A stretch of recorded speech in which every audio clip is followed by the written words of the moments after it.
feinen, edlen und kurzen Kopf hat, müsste man auch schauen, dass man natürlich auch eine Zäumung nimmt, wo vom Leder her nicht zu breit ist, vor allem der Nasenriemen nicht zu breit ist, sondern etwas schmäler ist. Das sind so Kleinigkeiten.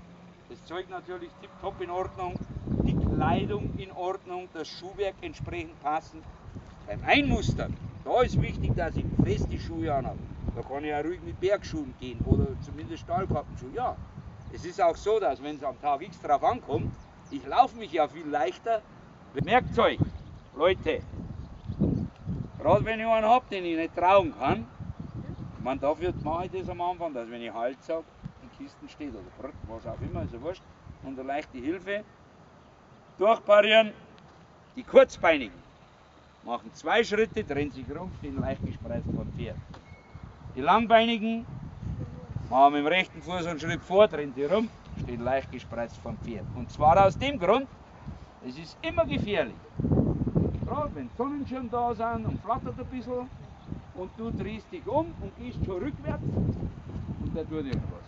Klatsch macht's unter Umständen oder hagelst du mal ein, kann passieren. Was würde ich gern kaschieren bei ihm, wenn ich ihn ein bisschen senkrechter stellen würde? Die erworbene Vorbiegigkeit, die leichte, die er zeigt inzwischen. Ganz jung war der eher sogar rückbiegig, aber schon langsam wird er katholisch. Jetzt muss der Peitschen im Halbkreis rumgehen. Wenn da der Betrachter natürlich ist, aufpassen, dass man die nicht stört. Ansonsten könnte ich auch so rumgehen. Aber Vorsicht, wenn ich rechts rumgehe und ein diffiziles Pferd habe, dass ich das Pferd nicht auf den Führenden hindrücke.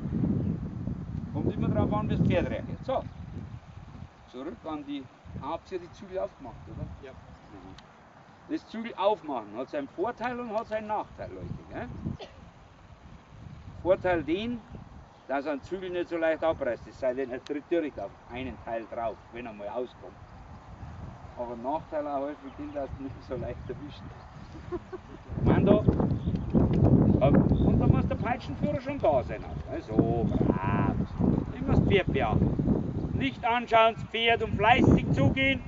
Peitschenführer in Höhe des Führenden und ein bisschen näher dran bleiben.